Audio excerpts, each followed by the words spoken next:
para a noite. Então vamos abrir então as nossas Bíblias no livro de Esdras, capítulo 4. Livro de Esdras, capítulo 4. O livro de Esdras conta a história do retorno do povo de Deus do exílio babilônico, representando um tempo de disciplina, onde o povo de Deus passou esse tempo não subjugado pelas mãos de outros reis primariamente, mas sendo disciplinados pelo seu próprio Deus. Então chega o tempo do retorno, o tempo da restauração.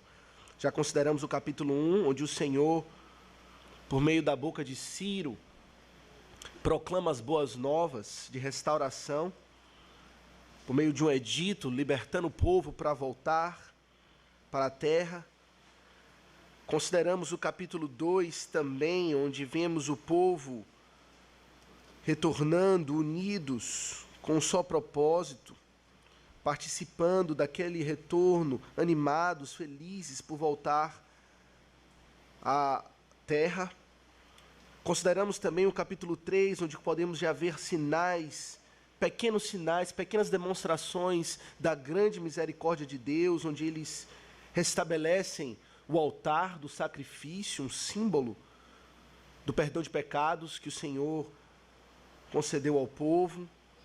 Vimos que eles lançaram os alicerces do templo. Vemos então esse progresso da restauração, o povo sendo restaurado, a comunhão com Deus. E então chegamos ao capítulo 4, onde eles começam então a enfrentar dificuldades. Vamos assim então dar ouvidos à leitura da palavra do Senhor. Esdras capítulo 4. Ouvindo os adversários de Judá e Benjamim, que os que voltaram do cativeiro edificavam um templo ao Senhor, Deus de Israel, chegaram-se a Zorobabel e aos cabeças de famílias e lhes disseram: deixa-nos edificar convosco, porque como vós buscaremos o vosso Deus, como também já lhe sacrificamos desde os dias de Esar-Adom, rei da Assíria, que nos fez subir para aqui. Porém Zorobabel, Jesua e os outros cabeças de famílias lhes responderam: nada tendes conosco na edificação da casa a nosso Deus. Nós mesmos, sozinhos, a edificaremos ao Senhor, Deus de Israel, como nos ordenou Ciro, rei da Pérsia. Então as gentes da terra desanimaram o povo de Judá, inquietando-o no edificar. Alugaram contra eles conselheiros para frustrarem o seu plano. Todos os dias de Ciro, rei da Pérsia, até ao reinado de Dario, rei da Pérsia. No princípio do reinado de Assuero, escreveram uma acusação contra os habitantes de Judá e de Jerusalém. E nos dias de Artaxerxes, rei da Pérsia, Bislão, Mitredate, Tabeel e os outros seus companheiros lhe escreveram. A carta estava escrita em caracteres aramaicos e na língua siríaca. Reum, comandante, e Sinzai, o escrivão, escreveram contra Jerusalém uma carta ao rei Artaxerxes. Escreveu Reum, o comandante, e Sinzai, o escrivão, os outros seus companheiros, Dinaitas, Afarsaquitas, Tarpelitas, Afarsitas, Arquevitas, Babilônios, Sussanquitas, Deavitas, Elamitas, e outros povos, que o grande e afamado Osnapar transportou e que fez habitar na cidade de Samaria, e os outros aquém do Eufrates. Eis o teor da carta endereçada ao rei Artaxerxes. Teus servos, os homens, daquém do Eufrates, e em tal tempo, seja do conhecimento do rei, que os judeus que subiram de ti vieram a nós, a Jerusalém. Eles estão reedificando aquela rebelde e malvada cidade, e vão restaurando os seus muros e reparando os seus fundamentos. Saiba ainda o rei que se aquela cidade se reedificar e os muros se restaurarem, eles não pagarão os direitos, os impostos e os pedágios, e assim causarão prejuízos ao rei.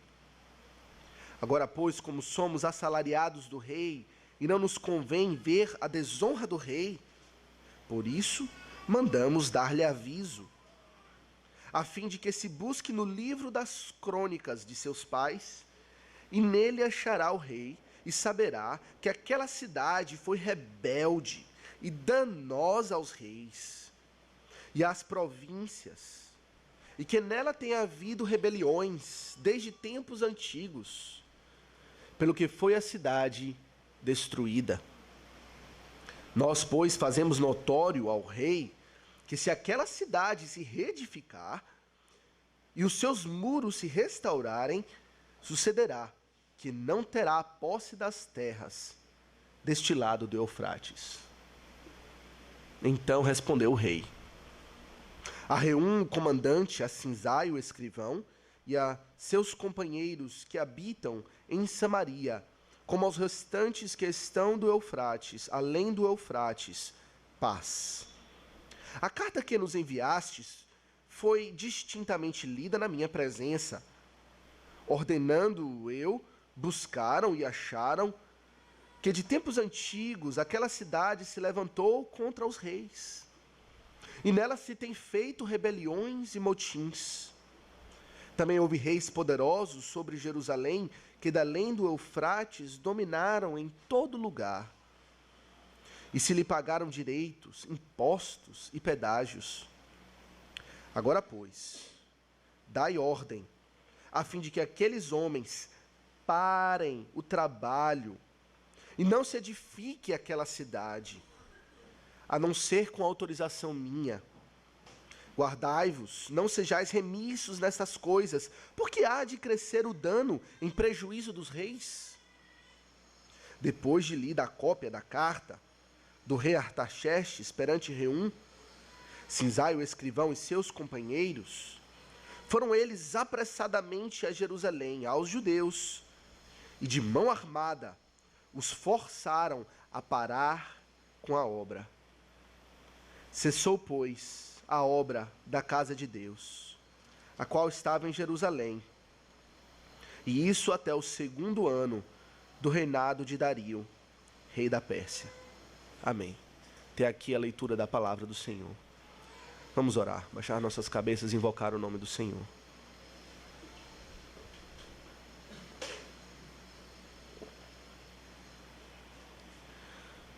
Santo eterno Deus e Pai, Senhor, com temor e tremor, nos achegamos à Tua presença no mais um dia do Senhor, em resposta à Tua chamada para o Teu povo se apresentar à Tua presença com louvores, com adoração. Pai, confessamos que Tu és grande, Tu és Rei, a Tua santidade é perfeita, Tu és puro, alvo, branco, Tu não pode contemplar o mal. E, Senhor, lhe pedimos que nesse instante onde vamos abrir a Tua palavra, que o Senhor nos dê mais uma compreensão do Teu caráter santo, do Teu caráter infinito, grande, tremendo, e possamos, ó Pai, dobrar os nossos joelhos na Tua presença, confessar o Teu nome, adorá-lo, na beleza da Tua santidade.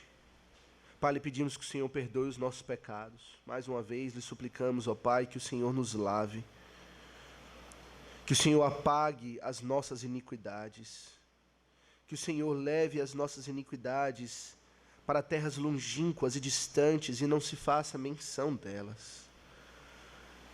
Que por meio do sangue de Cristo, ó Pai, possamos ser limpos,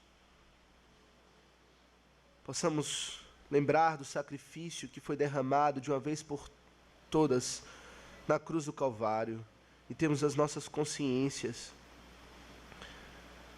limpas, tranquilas na Tua presença, porque sabemos que no amado somos aceitos. Purifica também as nossas vidas, ó Pai, para que possamos andar em santidade. Perdoa os nossos pecados que temos cometido contra o Senhor, em palavras, pensamentos e ações. Purifica, Senhor, as nossas vidas. Obrigado, Senhor, pela mais uma oportunidade de estar na Tua presença, pela leitura da Tua palavra. Pedimos que o Teu Espírito seja conosco, esteja operando em nosso meio, dê assistência ao Teu servo que fala contigo, na sua fraqueza, nas suas limitações, nos seus pecados. Senhor, abençoe a Tua igreja, ó Pai, estamos firmados tão somente na Tua promessa de que o Senhor há de edificar a Tua igreja. A obra não será cessada, as portas do inferno não prevalecerão. O Senhor há de preparar noiva sem defeito, sem manchas, sem rugas, para Ti mesmo. Lhe pedimos que hoje, ó Pai, seja mais um dia, mais uma demonstração do amor que o Senhor tem para com Tua igreja. Abençoa-nos assim, lhe suplicamos. Em o nome de Jesus. Amém. Meus irmãos, não há nada que levante mais oposição, que levante mais adversários, do que quando um pecador se volta para Deus. Quando Paulo, por exemplo, perseguidor da igreja, passou a adorar a Cristo, o Cristo ressurreto, e deu uma guinada de 180 graus na sua vida, diz-nos o texto que os seus antigos aliados agora estavam dia e noite guardando as portas da cidade para o matarem. Aqueles que eram amigos, aliados de Paulo, por conta da obra de conversão, de novo nascimento que Deus operou na sua vida, agora são seus inimigos. Nada provoca maior oposição, nada levanta o maior número de adversários do que quando um pecador se volta para Deus. O arrependimento para os inimigos do Senhor é como uma atitude de deserção, é como abandoná-los no seu propósito. Enquanto não nos arrependemos, enquanto estamos andando no campo do inimigo, pensamos que tudo está bem, que estamos seguros, que o inimigo está do nosso lado e tudo nos será bem e paz. Enquanto não nos arrependemos para a vida, nós estamos cegos com respeito à nossa condição de escravos da vontade, escravos da carne. Não compreendemos a nossa situação. Pensamos que somos mestres e senhores da nossa própria vida, do nosso próprio destino. Contudo, a Bíblia diz que estamos presos por laços do diabo, tendo sido feitos cativos por ele para cumprir a sua vontade. Estamos presos pelo inimigo, enlaçados pelas suas artimanhas, sem se dar conta. E no primeiro momento, no primeiro ato de despertar, de acordar para a nossa situação, e de que estamos presos, enlaçados pelo maligno, e desejar esta libertação, se voltando para Deus, todas as forças do inferno se voltam contra nós. Aquele que se mostrava o nosso aliado, aquele que se mostrava o nosso amigo, agora se volta como nosso pior inimigo. Toda a fúria do inferno é lançada contra aqueles que se voltam para com Deus, na direção de buscar o arrependimento, na direção de buscar uma vida com Deus, uma vida de santidade. E é isso que vemos aqui nesta passagem. Em Esdras capítulo 4, vemos um inimigo, o próprio maligno, o diabo, liberando toda a sua força, toda a sua fúria contra aqueles que estavam se voltando para com Deus. Como já dissemos na nossa introdução, o povo estava voltando do exílio, voltando de um tempo de disciplina pelos seus próprios pecados. E o Senhor despertou, como lemos no capítulo 1, o Senhor despertou o povo para ouvir a voz das boas novas proclamadas por meio de Ciro, para se voltar a Deus, para voltar à terra. Eles estavam arrependidos. O Senhor não apenas despertou o coração deles para voltar para a terra e reassumir as suas casas como uma restauração política ou nacional. Era verdadeiramente uma restauração espiritual. Isso fica evidente no capítulo 3, quando vemos que a prioridade máxima do povo, ao voltar, era reedificar o templo. E a prioridade máxima na reedificação do templo era reedificar o altar, um local onde o sacrifício era derramado, onde a expiação de pecados era feita e realizada. O povo estava ansioso para voltar com Deus. E o final do capítulo 3, os últimos versos, vemos a alegria do povo. Havia gritos de alegria, grande ânimo, grande exultação por estarem retornando, não somente para a sua terra, mas sobretudo retornando para com Deus, podendo novamente invocar o nome do Senhor, daquele que os guarda, que perdoa os pecados. Porém, não foi sem lutas, não foi sem adversários, sem oposição, como assim sempre o é. E vemos então no capítulo 4 essa situação, os adversários se levantando. Logo no verso 1 lemos isso: ouvindo os adversários de Judá e de Benjamim, que os que voltaram do cativeiro edificavam um templo ao Senhor, Deus de Israel, chegaram-se a Zorobabel e aos cabeças de família e lhes disseram. Eles começaram um ataque, começaram os adversários do Senhor a se opor àquela obra de restauração, aquela obra de arrependimento. E inicialmente vemos que eles se apresentam como lobos vestidos em peles de ovelhas. Eles não se apresentam na sua fúria, eles não se apresentam como se fossem de fato inimigos, mas eles usam de uma estratégia para enredar o povo, de uma forma a enganar, a não revelar a sua real intenção.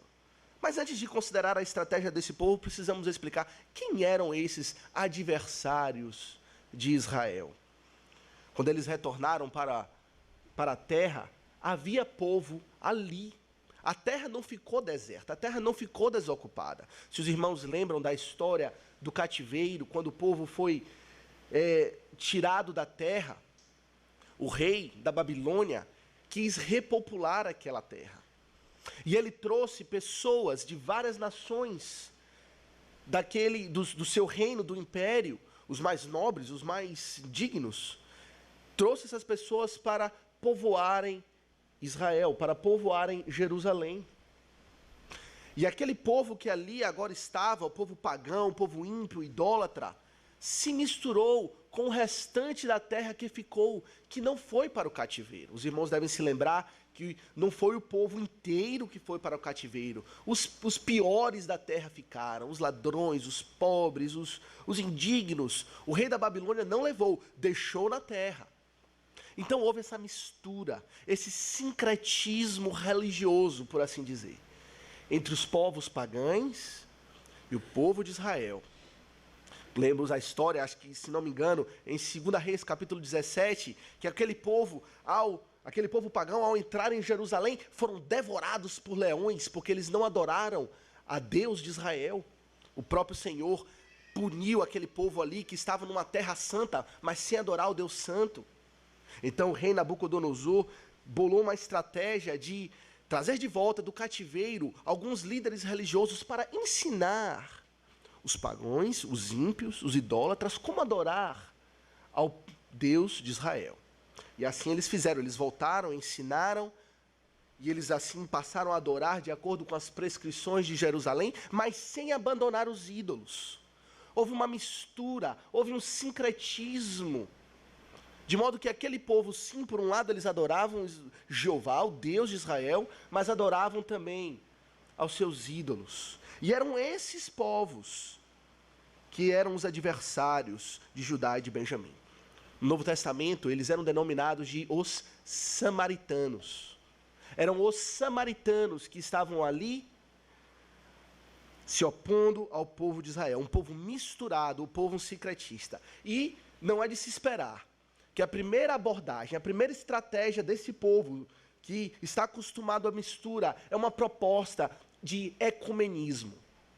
A proposta dele não era de se opor, não era de oferecer uma oposição na cara, direta, mas era propor uma mistura, um ecumenismo. E vejam que é isso que eles dizem aos líderes de Israel. No verso 2, eles dizem assim: deixa-nos edificar convosco, porque como vós, buscaremos o vosso Deus, como também já lhe sacrificamos desde os dias de Esaradom, rei da Assíria, que nos fez subir daqui. Em outras palavras, ele está dizendo, historicamente nós já temos experiência de adorar o seu Deus. Adoramos o mesmo Deus. Na verdade, não há muita diferença entre a gente. Somos quase iguais. Há pouca diferença. As diferenças vamos deixar de lado. Vamos nos unir. Vamos nos unir e deixa-nos ajudar na edificação desta casa. O texto nos revela que eles eram adversários. O propósito deles não era de ver a casa edificada. O propósito deles não era de ver o nome do Senhor Jeová exaltado. O propósito deles não era de ver a restauração ser completada.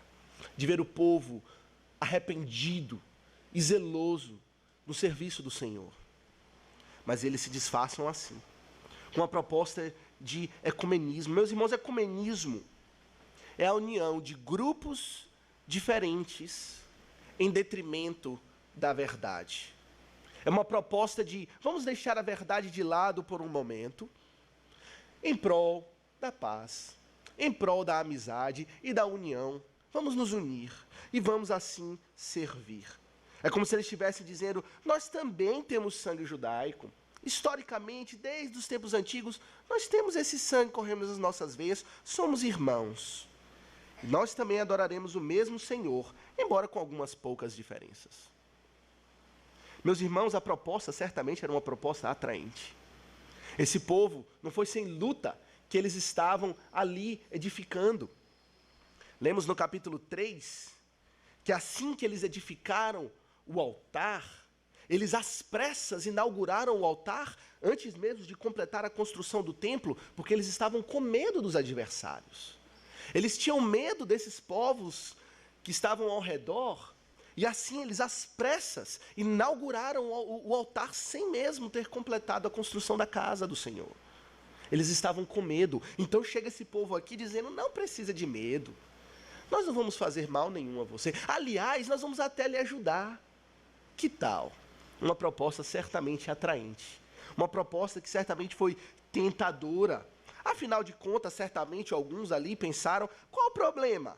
Qual o problema de aceitar a ajuda deles? Eles só querem nos ajudar. As intenções são boas. Além do mais, não vamos nem precisar pagar, vai ser tudo de graça. Mão de obra, nós somos um povo pequeno, vamos ter essa mão de obra de graça, nos ajudando. Ora, certamente será uma boa coisa. Mas o Senhor deu discernimento aos líderes do povo. Zorobabel, o governante, e Jesua, o sacerdote, representando ali o ofício completo, ofício sacerdotal, o ofício real, compreenderam o perigo que existia naquela proposta. E a resposta deles foi categórica, que lemos no verso 3. Nada tendes conosco na edificação da casa a nosso Deus. Nós mesmos, sozinhos, a edificaremos ao Senhor, Deus de Israel, como nos ordenou Ciro, rei da Pérsia. Eles não estavam dispostos a vacilar na verdade, a ceder algum grau da verdade em prol de uma proposta de união, de algum trabalho. O Senhor, graças a Deus, deu discernimento a esses homens para entender a estratégia ali. A princípio, a resposta pode parecer dura, pode parecer insensível, Por que não sermos mais políticos? Por que não sermos mais amorosos com esses supostos irmãos de sangue? Mas eles entenderam o perigo. E, meus irmãos, precisamos compreender essas coisas também.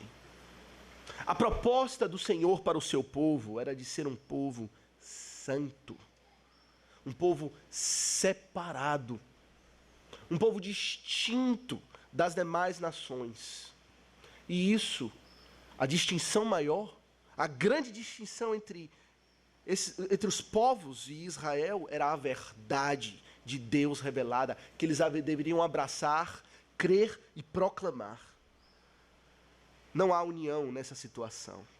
Aceitar a cooperação dos samaritanos implicaria se assumir em ser culpados de associarem jugo desigual. Eles estariam culpados de associar com aqueles que não podem andar juntos, que precisam andar separados. Meus irmãos, é isso que ouvimos hoje também. A mesma estratégia ainda é usada nos nossos dias para barrar o progresso da verdade, para barrar o progresso da restauração do povo de Deus. O que é que tem? É o que a gente ouve tanto. Será que não podemos fazer assim, fazer assado, e misturar as coisas e combinar e agradar todo mundo, e agradar gregos e troianos? Será que os protestantes, os evangélicos e os católicos, na verdade, eles não adoram o mesmo Deus? Não é a mesma Bíblia? Não falam de Jesus igualzinho? Hoje podemos incluir também nessa bagagem os neopentecostais da teologia da prosperidade. Será que eles também não está lá escrito bem grande? O Senhor é o nosso Deus, Jesus é o Senhor?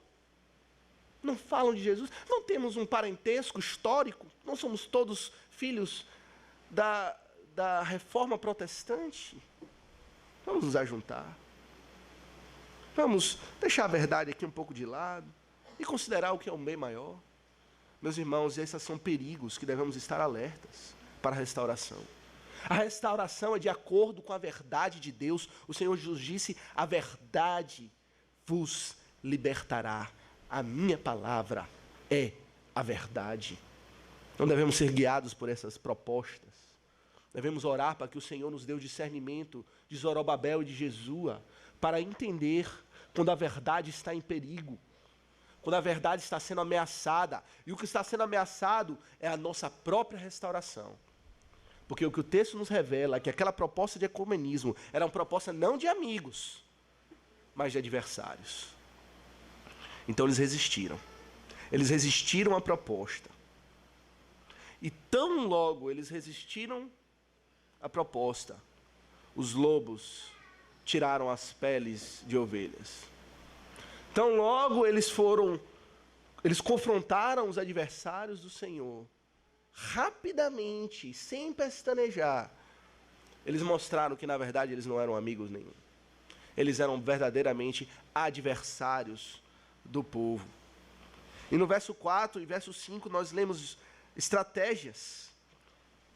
outras estratégias que eles começaram a usar. Vemos aqui nesses versos 4 e 5, 3 estratégias que queremos considerar com os irmãos. Vemos a estratégia do desânimo, a estratégia do medo e a estratégia da pressão política que eles exerceram contra o povo de Deus. A primeira coisa que vemos aqui é que eles usaram a estratégia de desanimar o povo. Verso 4 diz assim: então as gentes da terra, os samaritanos, essa mistura de povos adversários, desanimaram o povo de Judá. A expressão aqui, usada por desânimo, literalmente, se fôssemos traduzir ao pé da letra, quer dizer, eles enfraqueceram as mãos do povo de Judá. O povo estava cheio de energia, como vemos no capítulo 3. O povo estava animado, zeloso, cheio de zelo, ânimo, excitação, empolgação, com as mãos fortes para o trabalho, lançando a mão ao trabalho. E a primeira estratégia é de enfraquecer essas mãos, é de desanimá-los, é de revelar para eles que o trabalho, na verdade, não vale a pena. Eles entendiam que o desânimo é debilitante. que o desânimo apaga o zelo. O desânimo rouba a alegria que eles tinham em servir ao Senhor. E era uma boa estratégia para colocar um fim naquele trabalho. O inimigo é esperto, é inteligente, usa táticas que ele sabe que vão ter efeito nas nossas almas. E meus irmãos, assim também. Aqueles que estão disciplinados, ainda buscando o arrependimento ou estão afastados, precisam de restauração, precisam compreender que o maligno usa dessa estratégia, usa desse expediente para nos desanimar. O trabalho de arrependimento é tão grande, dá tanto trabalho se arrepender dos pecados, tanta coisa que vai ter que mudar. Olha esse fundamento todo que vocês vão fazer, para quê? Qual o propósito disso? Você já considerou todas as dificuldades que você vai ter? Tudo que você vai ter que mudar? Tudo que você vai ter que renunciar? As dificuldades? E assim eles nos desanimam. E assim as nossas mãos perdem a força. E desistimos de trabalhar. E desistimos de continuar edificando a casa do Senhor. Eles usaram de outra estratégia. Continuando no verso 4, lemos assim: que eles não só desanimaram o povo de Judá, mas inquietaram no edificar. Causaram uma inquietação no edificar. E esta palavra aqui, inquietação, está associado a botar medo, a botar a pavor, a causar neles uma ansiedade, para que ficassem ansiosos e tomados de pavor. E meus irmãos, o medo, assim como o desânimo, é muito difícil de combater. Assim como o desânimo, o medo paralisa. Aqueles que estão com medo não conseguem progredir e trabalhar com força. Eles preferem voltar. O medo não dá um passo para frente, mas o medo faz dar um passo para trás, por causa do receio. E Senhor, vemos na palavra que essa estratégia de infundir o medo não é a primeira vez que usam. Rabsaque, oficial do rei da Babilônia, quando estava sitiando a cidade de Jerusalém, antes do cativeiro, ele usou desse expediente. Este oficial Rabsaque conhecia que deveria infundir o medo do povo que estava ali dentro da cidade, cercada, sitiada. Então ele começa a falar com os líderes de Jerusalém, por detrás do muro, numa língua que o povo pudesse compreender. Então os líderes de Israel falam: não nos fale nessa língua, o povo vai compreender, fale numa língua que só nós dois vamos entender. E Rabsaque fala: eu vou falar em hebraico, para que o povo todo possa compreender que nós estamos aqui para destruir o povo, para infundir o medo neles. E de fato assim aconteceu. O povo ficou apavorado, o povo ficou com medo, desencorajado. E o maligno usa desse expediente também. Ele nos amedronta, ele nos faz ameaças, de que se você fizer isso, o que é que vai lhe acontecer? Você vai perder tudo, você vai perder amizades, você vai perder a sua segurança, você vai perder a sua reputação. E infunde o medo e o terror, para que o arrependimento não chegue a florescer, para que a comunhão com Deus não seja restaurada. Mas o Senhor contra-ataca, o Senhor nos fala assim: em vindo o temor, diz Davi, hei de confiar em ti. Quando o inimigo lançar esse dardo inflamado do medo e do desânimo, diz o salmista, hei de confiar em ti. Confiar no Senhor, porque Ele é o que me dá força. Em outro lugar, o salmista diz assim: o Senhor é a minha luz e a minha salvação. De quem terei medo? O Senhor é a fortaleza da minha vida. A quem temerei? Se o mundo inteiro for contra mim, de quem temerei? Lembro agora do exemplo histórico, clássico, de Martinho Lutero, quando na época da Reforma Protestante, numa época de restauração, de arrependimento da igreja, aquele monge que foi levantado por Deus para conduzir o povo como Zorobabel e como Jesua, numa restauração, foi chamado à presença dos líderes da igreja, para amedrontá-lo, para intimidá-lo, para desanimá-lo na obra da reforma. E a resposta dele é clássica: Os amigos de Martinho Lutero falam com ele: você vai comparecer na presença desse povo, desses líderes? Eles vão lhe matar, eles vão lhe prender, eles vão fazer mal a você. E Lutero responde: ainda que todos os telhados daquela casa fossem demônios, cada telhado um demônio, eu iria com confiança. E assim ele foi. E assim o Senhor fortaleceu as suas mãos. Sabemos que teve um momento que ele ficou com um pouco de medo, mas ele novamente buscou confiança no Senhor, e o Senhor deu a ele a vitória, por meio dele, a toda a igreja, e a reforma deslanchou. E devemos ter assim, meus irmãos, a mesma atitude, buscar no Senhor a força, na hora que estamos buscando arrependimento. O maligno não nos quer ver arrependidos, buscando a Deus, crendo nele, por meio de Jesus Cristo. E devemos fazer do Senhor a nossa força, confiar nele, andar pela fé, naquele que é o Senhor dos exércitos, o Rei dos reis.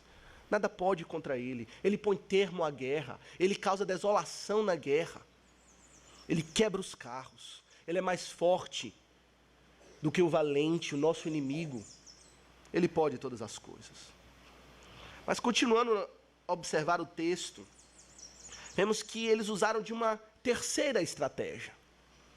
Não nos diz aqui se eles foram bem-sucedidos em infundir desânimo e medo, mas eles usaram de um terceiro expediente que, a princípio, se mostrou bem-sucedido.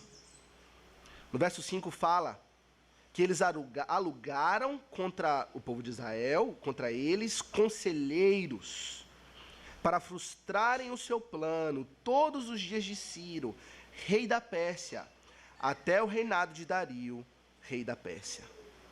Esse terceiro expediente que os adversários do Senhor usaram foi a estratégia da pressão política. Diz-nos o texto que eles alugaram conselheiros ou subornaram conselheiros para fazer uma pressão no palácio do rei, para fazer um lobby, para fazer uma influência política, para que o trabalho acabasse de cima para baixo, para que o rei ordenasse. Eles tentaram de baixo para cima, influenciando o povo, infundindo medo, desânimo. Acredito eu, não funcionou. Então eles tentaram de cima para baixo. Vamos tentar uma outra abordagem. Alugaram conselheiros. E veja a força, a determinação desses adversários em usar desse expediente. Eles não tentaram uma vez nem duas.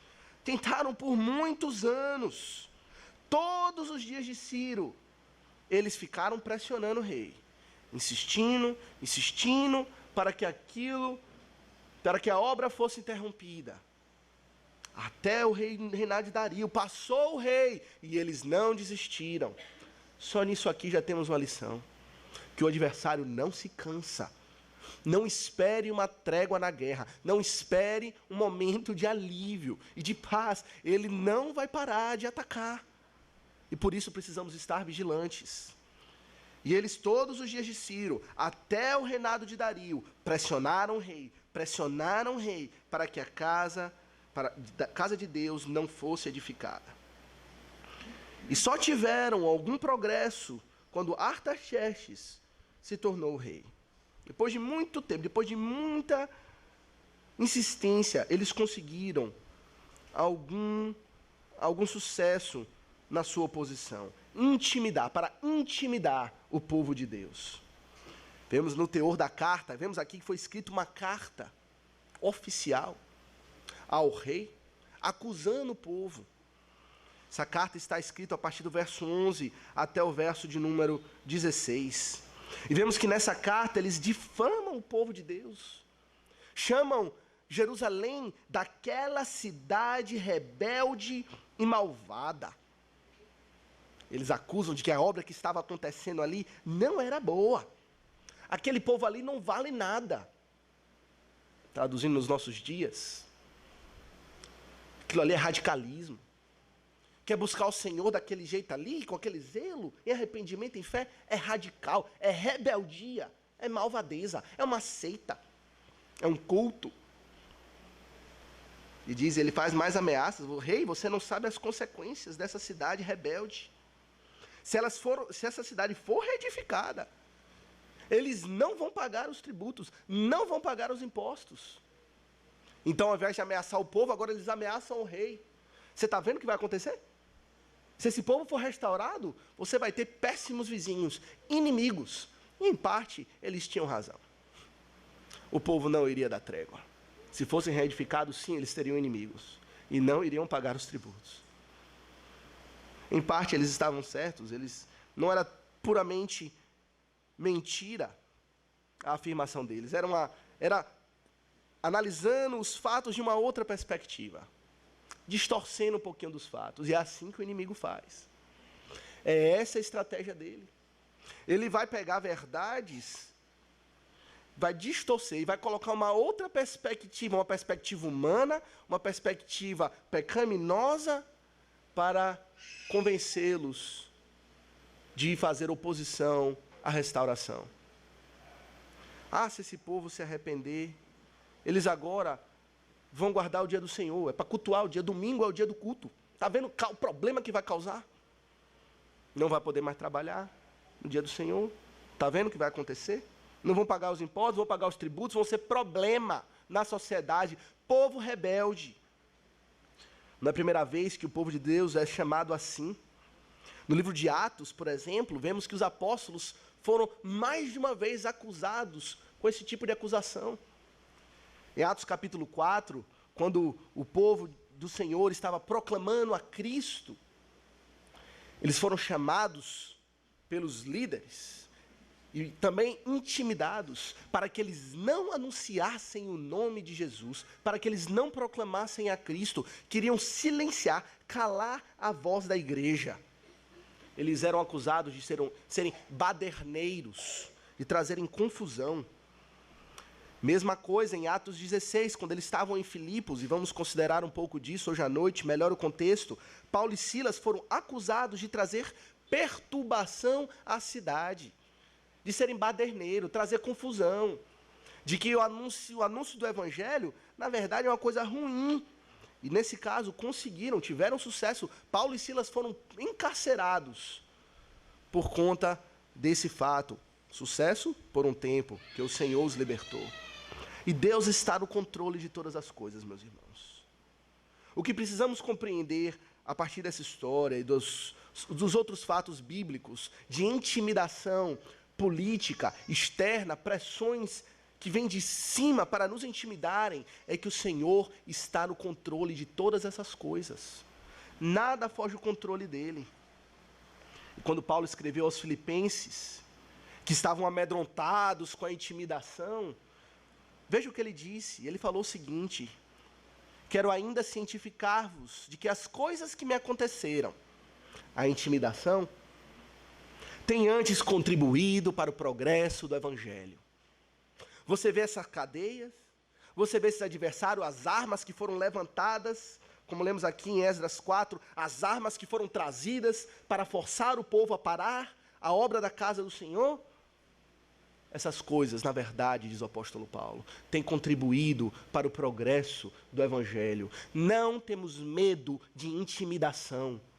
Não temos medo de intimidação. Essas coisas são para provar a igreja e, na verdade, vai servir como instrumento do Senhor para purificar a sua igreja. Meus irmãos, precisamos estar preparados.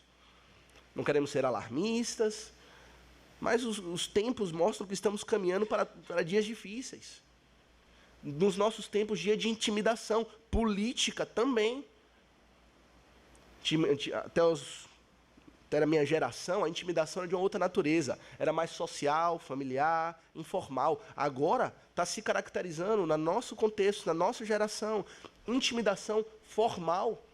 A briga, no alto escalão, tem sido grande e forte.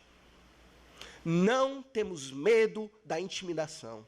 Não vamos calar, não vamos parar de proclamar a Cristo, de anunciá-lo, de buscarmos sermos fiéis a eles. A maior de todas as pressões políticas contra a igreja do Senhor culminou na maior das vitórias.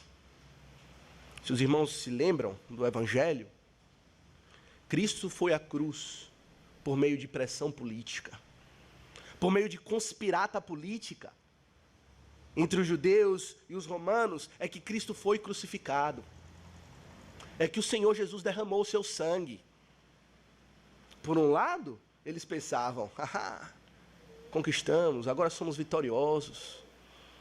Mal sabiam ele que ali na cruz o Senhor estava triunfando sobre as potestades, sobre os inimigos, sobre os dominadores deste mundo tenebroso.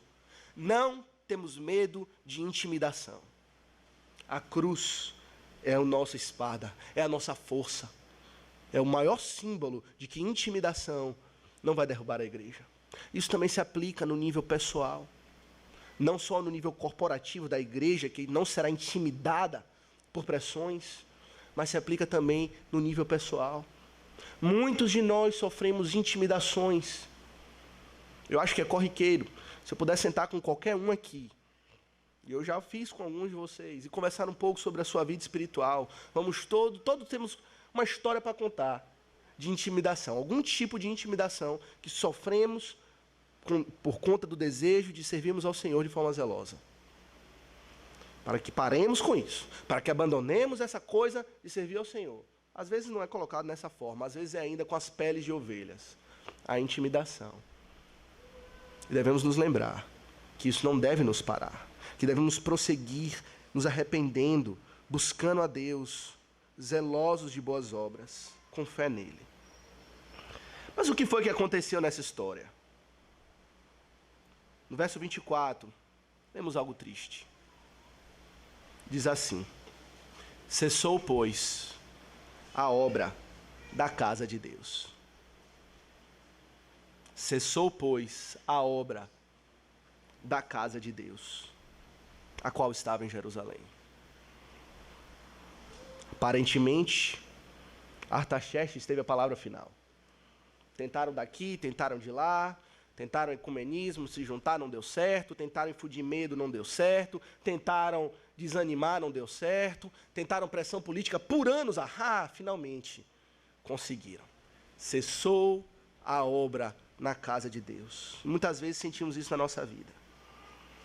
A obra da restauração parece que cessou nas nossas vidas, que o inimigo de fato se tornou vitorioso, que não há nada mais que eu possa fazer a não ser me render, aceitar a situação, aceitar os fatos e dizer, chega uma hora que precisamos reconhecer, fomos derrotados, é preciso parar, é preciso desistir e voltar e encerrar. Mas quem terá a palavra final? Se lermos o resto do verso 4, do verso 24, nós vemos quem tem a palavra final. Cessou, pois, a obra da casa de Deus, a qual estava em Jerusalém. E isso até ao 2º ano do reinado de Dario, rei da Pérsia. Quem tem a palavra final é o Senhor. Nós vamos contemplar hoje a restauração e como as coisas se desenvolveram historicamente. Na próxima ocasião iremos, mas lemos aqui já um sinal de esperança. Que a obra cessou por um tempo. A obra cessou por um tempo, mas a palavra final, a palavra de vitória, está nas mãos, na boca, nos lábios do Senhor. Os inimigos podem ganhar a batalha, mas não vencerão a guerra. Aquele que começou uma boa obra em vós, disse Paulo aos Filipenses, que se Deus quiser vamos considerar também, irá completá-la até o dia de Cristo Jesus. Se a obra de Deus não será interrompida. Foi isso que falaram em Atos também. Quando a igreja estava sendo perseguida, um dos fariseus levantou profeticamente, sem saber, e disse, meus irmãos, vamos pensar, se isso é de Deus, que adianta lutarmos contra? Se não for de Deus, lembra aquele caso? Vai perecer, não precisa se preocupar tanto. Mas se for de Deus, vamos porventura nos achar, estarmos na situação de estarmos lutando contra Deus? A obra é dele, não é nossa. Ele nos usa como instrumentos, nós somos o objeto dessa obra, pois ele está nos restaurando, mas a obra é dele. E quem pode contra ele? Quem pode ir contra o Senhor dos Senhores? Como lemos em Salmo 2, ri-se o Senhor dos céus. Ele dá risada de sarcasmo, da tentativa de rebeldia, de meros homens. Ri-se o Senhor daqueles que querem quebrar as algemas do Senhor. A obra é dele. Ele terá a última palavra. A palavra final está na sua boca. Cristo tem a última palavra. Falando a respeito da sua cruz, ele disse: destruí este santuário, e eu em 3 dias o reedificarei. Vocês vão me matar, vocês vão me crucificar, e isso faz parte do propósito do Senhor, mas eu em 3 dias o reedificarei. A palavra da vitória está na minha ressurreição, e ele ressuscitou dos mortos como um sinal da sua vitória. E assim também a nós, meus irmãos. Todas as vezes que nos sentimos tomados de desânimo, de medo, não aguentamos as pressões que são constantes na nossa vida, que nos impulsam a desistir, devemos olhar para o Senhor e buscar forças nele. Concluir com essa passagem de Isaías. Fortalecei as mãos frouxas e firmais os joelhos vacilantes. Dizei aos desalentados de coração: sede fortes, não temais. Eis o vosso Deus, contemplai o vosso Deus. A vingança vem, a retribuição de Deus, ele vem e vos salvará. Amém. Vamos orar. Senhor Deus e Pai, te damos graça, Senhor, porque a obra de restauração não é nossa, mas é tua.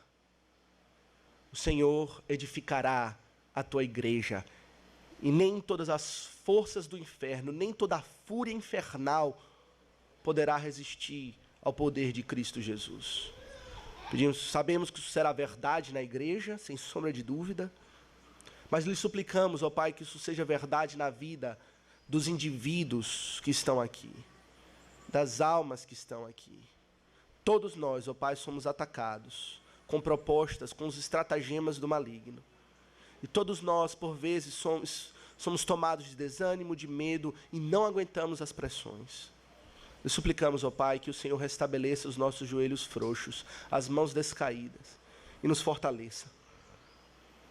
Nos reanime, ó Pai, nos dê zelo para buscar o Senhor enquanto se pode achar. Não desanimar na obra da restauração, prosseguindo, guardando a confissão até o fim, a confissão essa que tivemos desde o princípio, sabendo que se perseverarmos, o Senhor nos dará a coroa da vida. Abençoa-nos, ó Pai, essa é uma obra que não podemos fazer, só o Senhor pode. E assim lhe suplicamos pela tua bênção. Perdoa os nossos pecados, que também fazem oposição a essa obra, os nossos pecados que cometemos diariamente, até mesmo cometemos hoje, nessa manhã, e que haja arrependimento para a vida, e fé em Cristo Jesus. É no nome dele que oramos, em nome de Jesus. Amém. Meus irmãos, em conclusão, vamos cantar o salmo.